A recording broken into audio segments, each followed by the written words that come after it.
Hi అండి.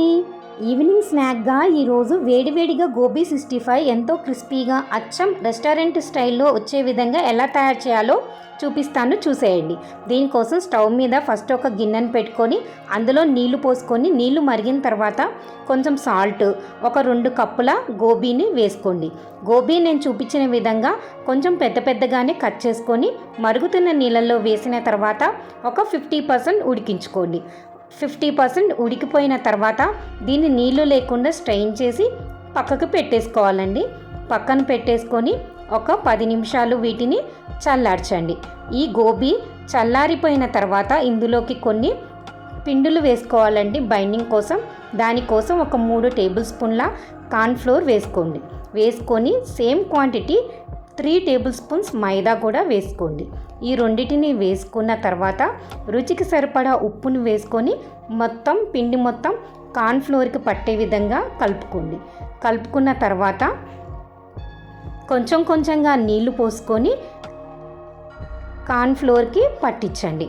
నాకు ఇక్కడ ఒక 1/2 కప్పు వాటర్ పట్టాయండి. వాటర్ పోసుకొని మొత్తం కలుపుకోండి. కలుపుకున్న తర్వాత వీటిని 10 నిమిషాల పాటు పక్కన ఉంచేయండి.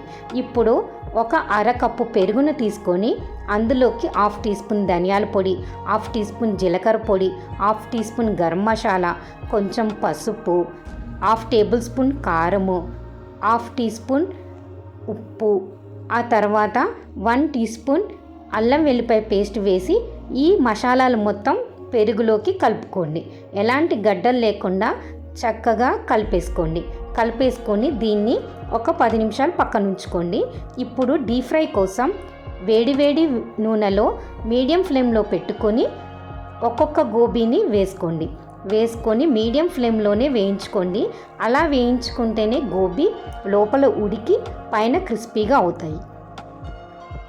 అలా 2 నుంచి 5 నిమిషాలు వేయించుకుంటే చక్కగా వేగిపోతాయండి. వేగిన వాటిని తీసుకొని పక్కన పెట్టేసుకోండి. ఇప్పుడు ఇంకొక ప్యాన్ని పెట్టుకొని అందులోకి 1 టేబుల్ స్పూన్ ఆయిల్ని వేసుకొని సన్నగా కట్ చేసుకున్న వెల్లుల్లిని వేసుకొని వేపుకోండి.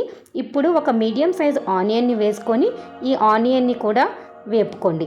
ఎక్కువ వేపుకోకుండా కొంచెం లైట్గా వేపుకున్న తర్వాత ఒక 2 పచ్చిమిర్చిని సన్నగా కట్ చేసుకొని వేసుకొని వేపుకోండి. వేగిపోయిన తర్వాత 1 లేదా 2 ఎండుమిరపకాయలు వేసుకొని ఇప్పుడు కొంచెం కొత్తిమీరను కూడా వేసుకొని మొత్తం వేయించుకోండి. ఆ తర్వాత మనం పక్కన పెట్టుకున్న పెరుగు మిశ్రమాన్ని వేసుకొని ఒక 5 నిమిషాలు పొయ్యి మీద ఉంచితే దగ్గర పడుతుందండి పెరుగంతా. అప్పుడు మనం క్రిస్పీగా వేయించుకున్న కాలీఫ్లవర్ని ఇందులోకి కలుపుకోండి. ఇప్పుడు హై ఫ్లేమ్ పెట్టి ఒక 5 నిమిషాలు పెరుగు మిశ్రమం మొత్తం గోబీకి పట్టే విధంగా హై ఫ్లేమ్లోనే కలుపుకోండి. మొత్తం ఒక 5 నిమిషాలు కలుపుకుంటే ఎంతో వేడివేడిగా క్రిస్పీగా ఉండే రెస్టారెంట్ స్టైల్ గోబీ 65 రెడీ అయిపోతుందండి. ఇలా ఒక్కసారి ట్రై చేసి చూడండి. పైన క్రిస్పీగా లోపల సాఫ్ట్గా ఇంట్లో అందరికీ నచ్చేస్తుంది.